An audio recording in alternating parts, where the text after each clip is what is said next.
Hello, welcome to texture math.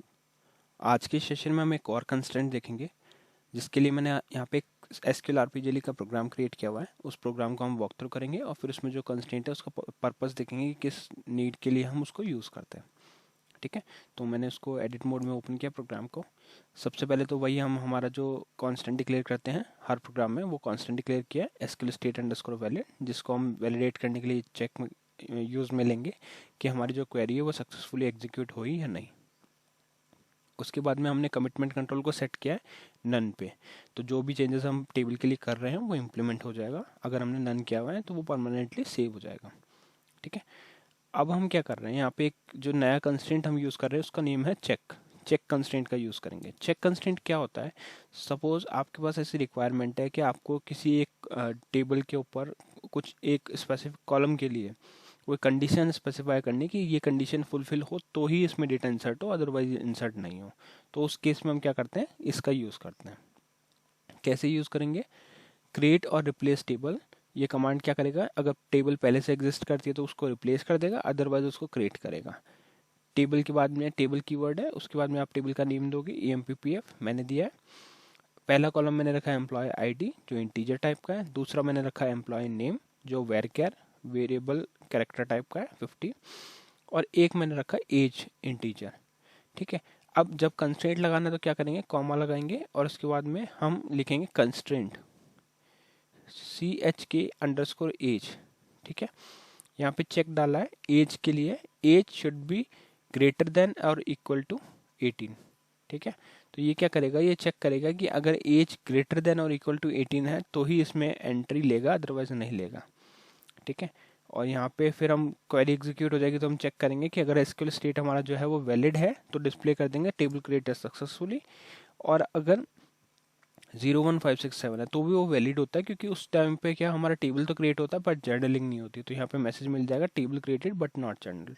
इसके अलावा कोई भी कंडीशन है तो हम एसक्यूएल स्टेट को प्रिंट करेंगे और साथ में एक मैसेज डाल देंगे query ended with an error, और स्टार INR ऑन करके प्रोग्राम का टर्मिनेशन कर देंगे। लास्ट रिकॉर्ड ऑन हो जाएगा। ठीक है, तो इसको कंपाइल करते हैं, कॉल करके देखते हैं। कंपाइल हो चुका, कॉल करते हैं। पहला मैसेज मेरा हमको table created but not general. ठीक है, तो अब हम इसको क्वेरी पे देख लेते हैं। तो मैंने यहाँ पे क्वेरी रन की है एक सेलेक्ट स्टार फ्रॉम sharmet1/EMPPF। तो यहाँ पे 3 कॉलम मेरे को दिखा रहा है। अब इसमें हम कुछ डेटा इंसर्ट करके देखते हैं।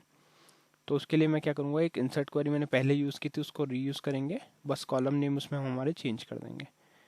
ठीक है, तो इसमें क्या करते हैं, यहाँ पे हम सभी कॉलम में डेटा पास कर रहे हैं तो वैल्यूज़ में डायरेक्टली डालते हैं 1 2 3 ID, और नेम हम डाल देते हैं यहाँ पे शर्मित।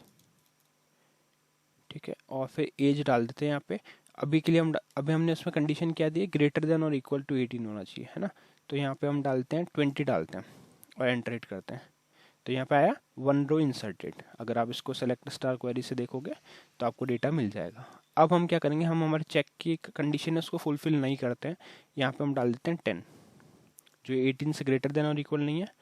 तो यहाँ पे हमारे को मैसेज मिला इंसर्ट अपडेट और merge not allowed by check constant, क्योंकि जो हमने चेक कंस्टेंट डाला है उसकी कंडीशन सेटिस्फाई नहीं हुई। The value being inserted for update does not meet the criteria of check constraint CHK_age. The operation is not allowed. Recovery change the values being inserted or updated so that the check constraint is met. Otherwise drop the check constraint check age. ठीक है, तो ये क्या बोल रहा है कि आपकी जो चेक कंडीशन थी आपने डाली थी कंस्ट्रेंट में वो सेटिस्फाई नहीं हुई है, या तो आप अपनी टेबल का चेक कंस्ट्रेंट हटाओ या फिर ये डेटा चेंज करो। क्योंकि अगर हम वहाँ पे हमने लॉजिक में बोला है कि ये ग्रेटर देन और इक्वल टू लेगा 18 से, पर जब हम पास कर रहे हैं तो 10 पास कर रहे हैं तो वो कंडीशन फुलफिल नहीं हो रही। इसलिए ये हमारी रिक्वायरमेंट है कि या तो हम कंस्ट्रेंट को चेंज करें या फिर हमारा डेटा चेंज करें। तो ये एक बेनिफिट होता है चेक कंस्ट्रेंट का कि अगर आपको कोई कंडीशन स्पेसिफाई करनी, जैसे अगर आपको कोई भी ऐसा डेटा लेना है जहाँ पे आपको एज स्पेसिफिकली 25 चाहिए, तो आप उसमें चेक कंस्ट्रेंट में डाल दोगे कि उसकी एज अगर उस कॉलम की एज अगर 25 से ग्रेटर देन है तो ही एक्सेप्ट करे, अदरवाइज इस तरह से मैसेज शो करेगा। ठीक है, तो ये एक प्रोसेस था जिसके थ्रू हम चेक कंस्ट्रेंट का यूज़ कर सकते हैं। आई होप ये सेशन आपको क्लियर हुआ होगा। नेक्स्ट सेशन में हम बाकी टॉपिक डिस्कस करेंगे। So thank you for watching texture math.